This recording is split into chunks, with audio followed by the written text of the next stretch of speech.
तो फंक्शन है sine x और हम आज निकालेंगे साइन एक्स की रेंज, साइन एक्स की मैक्सिमम वैल्यू क्या होती है और साइन एक्स की मिनिमम वैल्यू क्या होती है। मतलब बेसिकली हम फंक्शन को मैक्सिमाइज या मिनिमाइज करने जा रहे हैं एंड मैक्सिमाइज या मिनिमाइज करने के लिए हम सहारा लेते हैं डेरिवेटिव्स का। तो पहले एक काम करते हैं, डिफरेंशिएट कर लेते हैं। अगर एफ एक्स आपका साइन एक्स है तो एफ डैश एक्स क्या होगा, ये होगा कॉज एक्स। अब हमें वो पॉइंट्स चाहिए जहां पर एफ डैश एक्स वेनिश होता है, मतलब कि जहां पर एफ डैश एक्स जीरो होता है। तो एफ डैश एक्स को जीरो करने के लिए आपको कॉज एक्स को जीरो करना पड़ेगा, मतलब तो सेम ही हुआ, cause x is equal to zero. अब प्रॉब्लम ये होती है कॉज एक्स जीरो कहां कहां पर होता है। देखो अगर कॉज एक्स जीरो है तो एक्स क्या होगा, 2n pi plus minus pi by 2 where n belongs to integer. This is the general solution of cos x is equal to 0.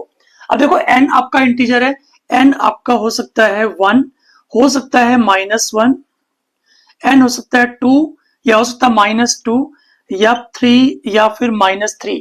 तो ऐसा करने से x की वैल्यूज आएंगी pi by 2, -pi by 2, 3 pi by 2, -3 pi by 2, 5 pi by 2, -5 by 2, so on. इस तरह से x की वैल्यूज आएंगी। मतलब कहने का है f x is equal to sine x के अंदर बहुत सारे मैक्सिमम पॉइंट होंगे, बहुत सारे मिनिमम वाले पॉइंट होंगे, मतलब लोकल मैक्सिमा और लोकल मिनिमा इनफाइनाइट होंगे। ठीक है ना। कोई सी दो वैल्यूज ले लो आप, कोई सी दो वैल्यूज, मान लो मैं ये दो वैल्यूज ले सकता हूं या फिर ये दो वैल्यूज ले सकता हूं, मर्जी आपकी है। हम ले रहे हैं फर्स्ट टू वैल्यूज, इस पर चेक करेंगे कि हमारा फंक्शन मैक्सिमम है या फिर मिनिमम है।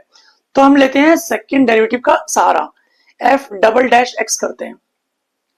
तो अगर एफ डैश एक्स हमारा कॉज एक्स है तो what is F double dash x, cos x का डेरिवेटिव होता है माइनस साइन एक्स। ठीक है ना, this is a second derivative of the function sine x. ठीक है ना। इसके बाद क्या करेंगे, हमने दो वैल्यूज चूज करी है, पाई बाय 2 एंड -पाई बाय 2। देखते हैं उन दो वैल्यूज पर हमारा डबल डेरिवेटिव पॉजिटिव होता है या फिर नेगेटिव होता है। एफ डबल डैश, पहले हम पाई बाय 2 करेंगे और फिर करेंगे F double dash -pi by 2। F double dash pi by 2 मतलब माइनस साइन पाई बाय 2, ये होगा -1। F double dash -pi by 2 यानी minus sine -pi by 2, sine of minus theta होता है माइनस साइन थीटा, जिस वजह से आपका f double dash -pi by 2 हो जाएगा +1 के equal.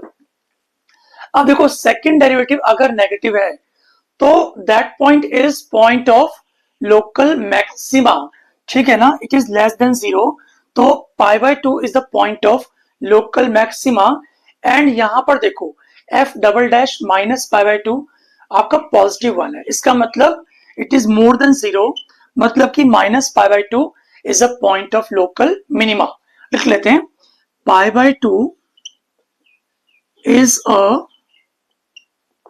point of local maxima and -pi by 2 is a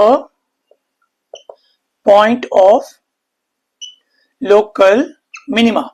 ठीक है, अगर आपको पॉइंट्स पता लग गए हैं कि पाई by 2 is a point of local maxima and -pi by 2 is a point of local minima, तो हम क्या करेंगे, फंक्शन की मैक्सिमम वैल्यू और मिनिमम वैल्यू आराम से निकाल सकते हैं। ध्यान से देखिए, हमें साइन एक्स को मैक्सिमाइज मिनिमाइज करना है ना, और आपको पॉइंट्स मिल गए हैं -पाई बाय 2 एंड पाई बाय 2, तो बारी बारी से पुट करेंगे। पहले हम एफ पाई बाय 2 निकालते हैं।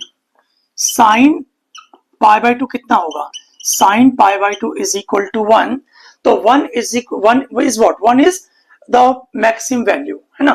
तो maximum value of the function, maximum value of the function sin x is equal to 1। Similarly हम लोग f -π/2 निकालेंगे और वो आएगा साइन -π/2, ये हो जाएगा -sin π/2 और ऐसा करने से आपके फंक्शन की वैल्यू -1 होगी। इसका मतलब निकलता है the minimum value of sine x is equal to -1। तो अगर मैक्सिमम वैल्यू फंक्शन की 1 है और मिनिमम वैल्यू -1 है, तो इसका मतलब this implies that the range of the function, the range of the function sin x is -1 to 1, है ना, -1, 1, this is the range of the given function. Thank you.